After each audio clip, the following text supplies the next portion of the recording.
Hello' students, মই ৰিহান আৰু আজিৰ এই ভিডিঅ'ত মই তোমালোকক ক্লাছ 10ৰ সমাজ বিজ্ঞানৰ ভূগোল নামৰ খণ্ডটোৰ পৰা ইংৰাজীত আমি কি বুলি কওঁ জিঅ'গ্ৰাফী হয়। এই খণ্ডটোৰ পৰা তোমালোকৰ মেট্ৰিক পৰীক্ষাত যি মানে কমন আহিব পাৰে। এই খণ্ডটোত কেইটা চেপ্টাৰ আছে তোমালোকৰ টোটেল 4টা চেপ্টাৰ আছে হয় এইকেইটা।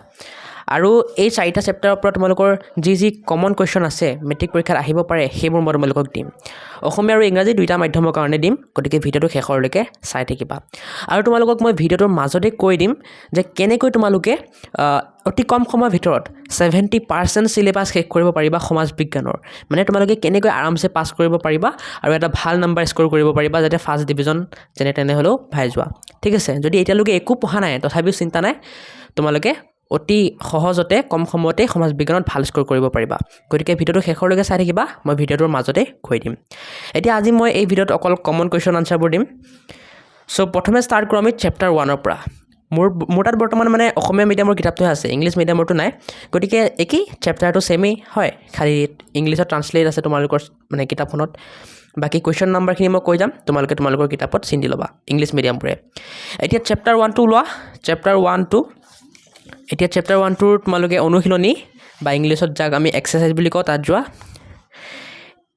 চেপ্টাৰ 1ৰ তোমালোকৰ 1 নম্বৰ কুৱেশ্যনটো বহুত ইম্পৰ্টেণ্ট। 1 নম্বৰ কুৱেশ্যনটো বহুত ইম্পৰ্টেণ্ট আহি থাকে, ঠিক আছে। অৰ্থনৈতিক ভূগোল কাক বোলে, ইয়াৰ মূল বিষয়বস্তু কি, অৰ্থনৈতিক ভূগোলৰ প্ৰধান শাখাবোৰ উল্লেখ কৰা।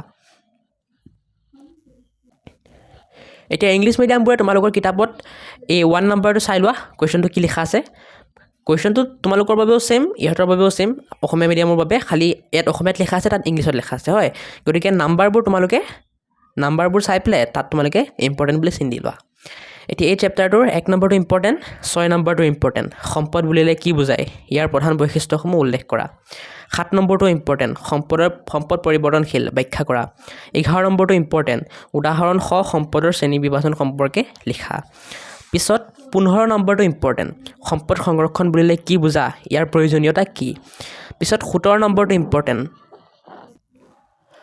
17 নম্বৰটো কি কৈছে, সম্পদ সংৰক্ষণৰ লগত জড়িত সংস্থা আৰু সেইবোৰৰ ভূমিকা সম্পৰ্কে চমুকৈ লিখা। চ' ইম্পৰ্টেণ্ট আছে, চাবা। নেক্সট 18 নম্বৰ ইমান এটা ইম্পৰ্টেণ্ট নাই। 19 নম্বৰৰ তোমালোকৰ এই উঙটো, নৱীকৰণযোগ্য আৰু অনৱীকৰণযোগ্য সম্পদৰ মাজত পাৰ্থক্য, ঠিক আছে। 19 নম্বৰৰ এইটো ইম্পৰ্টেণ্ট আছে কোনটো, গতিকে চাবা এইটো। নেক্সট তোমালোকৰ 20 নম্বৰত MCQ আছে। এই MCQ গোটেইখিনি চাবা, কাৰণ MCQ তোমালোকৰ কোনটো আহি যায় এইটো কমন দিব নোৱাৰি, ঠিক আছে। গতিকে অনুশীলনী বা এক্সাৰচাইজত যিমানবোৰ MCQ আছে চব চাই দিবা তোমালোকে। 1 নম্বৰীয়া কুৱেশ্যন মানে এটাও নেৰিবা, অনুশীলনীত থকা 1 নম্বৰীয়া কুৱেশ্যন এটাও নেৰিবা, তাৰ পৰা কমন পৰি যাব। আৰু তোমালোকে সেই 1 নম্বৰীয়া কুৱেশ্যনবোৰ কৰিলে তাৰ পৰা তোমালোকৰ MCQত তোমালোকৰ পাছ কৰা মাৰ্কটো উঠি যাব আৰামছে, ঠিক আছে। এতিয়া তোমালোকে চালা কি আহিব, কি কমন হয় মানে চেপ্টাৰ 1ত। এতিয়া আমি চেপ্টাৰ 2টোলৈ আগবাঢ়োঁ। চেপ্টাৰ 2টো এইটো পৰিৱেশ আৰু পৰিৱেশৰ সমস্যা। ইংলিছ মিডিয়ামবোৰৰ তাত বেলেগ লিখা থাকিব নামটো, কাৰণ তোমালোকৰ ইংলিছ মিডিয়াম ন। চ' চাবা। নেক্সট চেপ্টাৰ 2টোৰ অনুশীলনী যাওঁ আমি। চেপ্টাৰ 2টোৰ অনুশীলনী, ইয়াত তোমালোকৰ বেছি ইম্পৰ্টেণ্ট হয় এইকেইটা 16, 17, 18।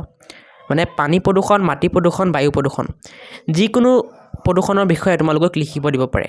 এতিয়া মই নাজানো এইটো আহিব নে এইটো আহিব, কিন্তু যিকোনো এটা আহিব পাৰে, ঠিক আছে। প্ৰতি বছৰে যিকোনো এটা আহেই, পানী প্ৰদূষণ, মাটি প্ৰদূষণ হ'লে বায়ু প্ৰদূষণ।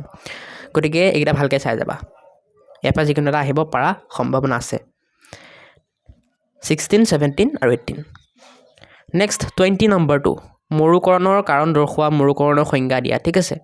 এই 19 নম্বৰত যে লাষ্টটো আছে মৰুকৰণৰ সংজ্ঞা দিয়া, আৰু 20 নম্বৰৰ কুৱেশ্যনটো মৰুকৰণৰ কাৰণ দৰ্শোৱা, এই দুটাই তোমালোকে চাবা, ইম্পৰ্টেণ্ট হয়, আহিব পাৰে। নেক্সট 12 মানে 12 নম্বৰ, 12 নহয় 22 নম্বৰটো, গোলকীয় উত্তাপ বৃদ্ধি কি, ইয়াৰ কাৰকবোৰ উল্লেখ কৰা। 23 নম্বৰটো, গোলকীয় উত্তাপ বৃদ্ধিয়ে কি ধৰণৰ সমস্যাৰ সৃষ্টি কৰিব লিখা। এই দুটাই ইম্পৰ্টেণ্ট হয়, এই দুটাই তোমালোকৰ পৰীক্ষাত আহিব পাৰে, ঠিক আছে। বহুত ইম্পৰ্টেণ্ট হয় এই দুটা নোচোৱাকৈ নাযাবাই। চ' তোমালোকৰ অনুশীলনীৰ প্ৰশ্ন উত্তৰবোৰ এইখিনিলৈকে আহিব, ঠিক আছে। 16, 17, 18, 20, 22, 23।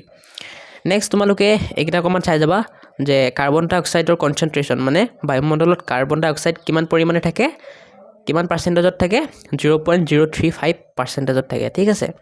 এতিয়া অকণমান বাঢ়িছে, 0.04% হৈ গৈছে। গতিকে দুইটাই কাৰেক্ট, কিন্তু তোমালোকৰ কিতাপৰ মতে এইটো বেছি কাৰেক্ট। নেক্সট তোমালোকে গ্ৰীণ হাউচ গেছেছ এই টপিকটো অকণমান চাবা, মানে সেউজগৃহ গেছ, গ্ৰীণ হাউচ গেছেছবোৰ বা সেউজগৃহ গেছেছবোৰ কোনবোৰ আছিল? কাৰ্বন ডাই অক্সাইড, হয়নে নাই? পিছত মিথেইন এইবোৰ আছিল। গতিকে চাবা, তাৰ পৰা প্ৰশ্ন আহে। এতিয়া আমি নেক্সট পৃথিৱীৰ ভূগোল, মানে 3rd নম্বৰ চেপ্টাৰ। এইটো চোৱাৰ আগতে মই কৈ দিওঁ, তোমালোকৰ কাৰণে মই এটা কোৰ্চ ডিজাইন কৰি আছোঁ, যিটোত তোমালোকে কম সময়তেই তোমালোকৰ গোটেই সমাজ বিজ্ঞানৰ 3টা খণ্ডই, ঠিক আছে, 3টা পাৰ্টেই তোমালোকে কভাৰ কৰিব পাৰিবা। আৰু তোমালোকে একো যদি পঢ়া নাই তথাপিও মানে মই যোনটো কোৰ্চ বনাই আছোঁ সেইটোত যদি তোমালোকে চোৱা, গোটেই ভালকৈ ফ'ল' কৰা, তেতিয়া অতি কমেও তোমালোকে 70% স্ক'ৰ কৰিব পাৰিবা, ঠিক আছে। মই তাত মানে কুৱেশ্যনৰ যোগেদি, ঠিক আছে, বহুত ইম্পৰ্টেণ্ট কুৱেশ্যনৰ যোগেদি, যি মই নিজে বনাইছোঁ, এই অনুশীলনীত থকা নহয়, এক্সাৰচাইজত থকা নহয়, মই নিজে বনাইছোঁ, তাৰ যোগেদি মই তোমালোকক গোটেই ক্লাছ 10ৰ সমাজ বিজ্ঞানটো ৰিভাইজ মাৰাম, ঠিক আছে। তোমালোকে চাব পাৰা, যাৰ কাৰণে মানে সকলো কাৰণে বনাইছোঁ মই, যাৰ একো হোৱাই নাই এতিয়ালৈকে পঢ়ি সিহঁতেও চাব পৰা, আৰু যাৰ সকলো হৈ গ'ল ৰিভাইজ কৰি আছা সিহঁতেও চাব পৰা, কাৰণ মই বহুত ইম্পৰ্টেণ্ট টপিকবোৰৰ কথা আলোচনা কৰিম ন। চ' যাৰ হৈ গ'ল সিহঁতেও চাব পৰা, যাতে তোমালোকৰ আৰু ভাল মাৰ্ক আহে, ঠিক আছে। এতিয়া সেই কোৰ্চটোৰ লিংক মই মোৰ ভিডিঅ'ৰ ডেছক্ৰিপশ্যনত দি দিম। এতিয়া তোমালোকে যদি মোৰ ভিডিঅ'ৰ ডেছক্ৰিপশ্যনটো খোলা, তেতিয়া প্ৰথমেই পাবা ইনষ্টাগ্ৰাম ফৰ পাৰ্চনেল কণ্টেক্ট, মানে মোৰ ইনষ্টাগ্ৰাম YourZYZ Assam ইনষ্টাগ্ৰামটো দি দিম, লিংকটো দি দিম। তাত গৈ তোমালোকে মোৰ লগত কণ্টেক্ট কৰিব পাৰিবা, কিবা প্ৰব্লেম থাকিলে সুধিবা, ঠিক আছে। আৰু যদি মোৰ লগত কলত কথা পাতিব বিচাৰা, পাৰ্চনেল মেণ্টৰশ্বিপ বিচাৰা, তেতিয়া মোক কিবা এটা পে' কৰি পেলাই 400 rupees এটা পে' কৰি পেলাই কথা পাতিব পাৰিবা, ঠিক আছে। বাকী এনেও ডাউট চাউট সুধিবলৈ তোমালোকে একো পে' কৰিব নালাগে, ডাউট সুধিব পৰা, মই পাৰিলে ৰিপ্লাই দিম যদি সময় পাওঁ। নেক্সট মোৰ এপ লিংক থাকিব, এপ টিউটৰিয়েলৰ লিংক থাকিব, গৈ পেলাই চাব পৰা। এপটো মই এতিয়ালৈকে বনাই হোৱা নাই, বনাই আছোঁ, যেতিয়া হৈ যাব তেতিয়া মই দি দিম। আৰু এপটো কেনেকৈ চলাব লাগে, মানে এপ টিউটৰিয়েল, তাৰ লিংকটো মই দি দিম ইয়াত, এপটো বনাই হ'লে চাব পাৰিবা। এতিয়া মই এপ লিংক আৰু এপ টিউটৰিয়েল লিংকটো কিয় দিছোঁ, কাৰণ মই বাকীবোৰ যিবোৰ কোৰ্চ বনাম, তোমালোকৰ ছায়েন্সৰে হওক বা আছামিছৰে হওক বা ইংলিছৰে হওক, সেই এপটোত দিম, ঠিক আছে। এই সমাজ বিজ্ঞানটো তোমালোকৰ, ছ'চিয়েল ছায়েন্সটো তোমালোকৰ এই হেৰিত দি আছোঁ, মই ইউটিউবত দি আছোঁ, কিন্তু বাকীবোৰ মই মোৰ এপত দিম। নেক্সট তোমালোকক মই ইয়াত পাৰ্ট 1, পাৰ্ট 2, পাৰ্ট 3, মানে সমাজ বিজ্ঞানৰ ছ'চিয়েল ছায়েন্সৰ যি বাকী পাৰ্ট 2, মানে ইতিহাস খণ্ড আৰু অৰ্থনীতি খণ্ড, সেইকেইটাও ইয়াত দি দিম। সেই কমন কুৱেশ্যনবোৰৰ মানে ভিডিঅ'বোৰৰ লিংক ইয়াত দি দিম, গৈ পেলাই চাব পৰা। আৰু premium social science last time revision, মানে মই যোনটো কোৰ্চৰ কথা ক'লোঁ, যিটো তোমালোকে ফ'ল' কৰিলে 70% মাৰ্কছ তোমালোকে পোৱাটো, মানে তোমালোকে যদি কষ্ট কৰা পোৱাটো নিশ্চিত হ'ব, ঠিক আছে। গতিকে সেই কোৰ্চটো ইয়াত দি দিম। তোমালোকে এইটো ফ্ৰী নহয়, কিন্তু তোমালোকে মোৰ যদি চেনেলৰ মেম্বাৰশ্বিপটো জইন কৰা তেতিয়া পাবা। গতিকে মেম্বাৰশ্বিপটো জইন কৰিবা, আৰু ইয়াত দিয়া লিংকটোত ক্লিক কৰিলে সকলো ভিডিঅ' পাই যাবা। নেক্সট ক্লাছ 10 অল ফ্ৰী ভিডিঅ'ছৰ লিংক দি দিম, গৈ পেলাই চাব পাৰিবা। ক্লাছ 10ৰ কাৰণে মই যিমান ফ্ৰী ভিডিঅ' বনাইছোঁ চব লিংক পাই যাবা। আৰু যদি অকণমান তলত স্ক্ৰল কৰা, তেতিয়া মোৰ ছ'চিয়েল মিডিয়াৰ লিংকছবোৰো পাই যাবা, গৈ পেলাই ফ'ল' কৰি দিবা। এতিয়া আকৌ উভতি আহিছোঁ আমাৰ ভিডিঅ'টোলৈ, মেইন ভিডিঅ'টোলৈ। বহুত প্ৰমোশ্যন হৈ গ'ল। এতিয়া তৃতীয় অধ্যায়ৰ বা 3rd চেপ্টাৰৰ তোমালোকৰ ইম্পৰ্টেণ্ট কুৱেশ্যনবোৰ হ'ল এইবোৰ।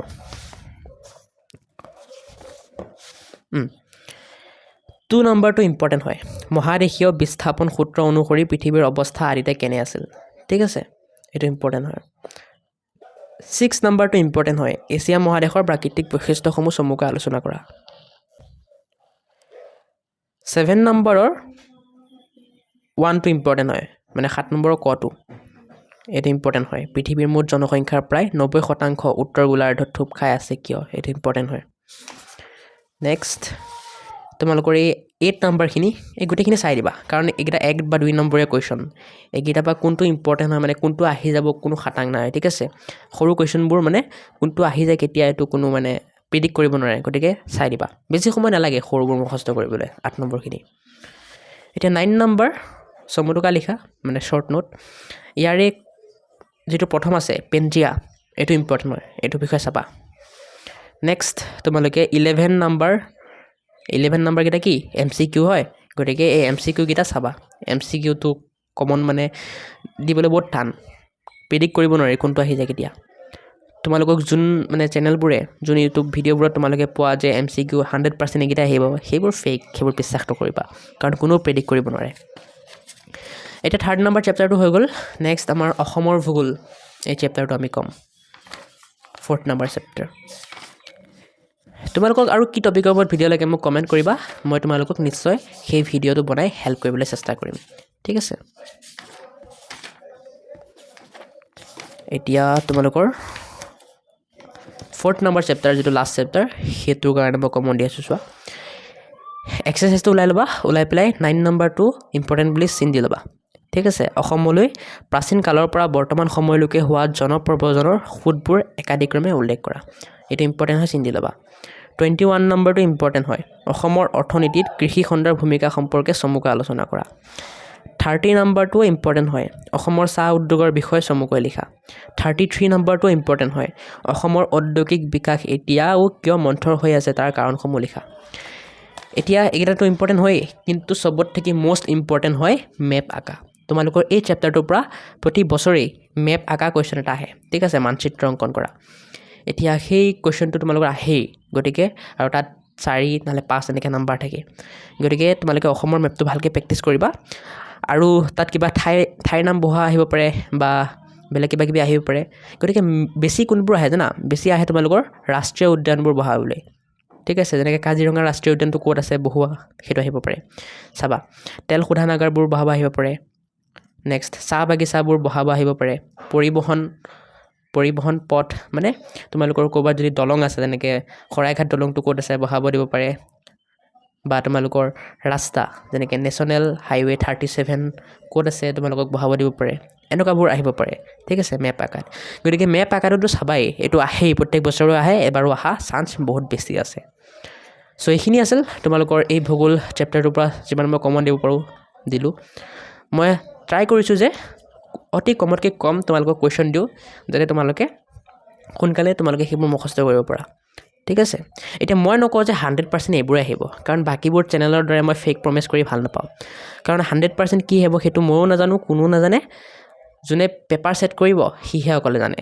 ঠিক আছে গতিকে আহা চান্স বেছি আছে এইটোৱে কম মই পঢ়িবা এইকেইটা আৰু তোমালোকে অকল কমনৰ ধান্দাত নাথাকিবা মই যে ক'লোঁ 70% মই কমপ্লিট কৰি দিম এটা কোৰ্চৰ যোগেদি সেই কোৰ্চটো জইন কৰা তোমালোকৰ ছ'চিয়েল ছায়েন্সত তোমালোকে পাছ কৰাটো তোমালোকৰ ইজি হৈ যাব ঠিক আছে পাছ কৰিব পাৰিবা চ' সেই কোৰ্চটো জইন কৰিবা বাই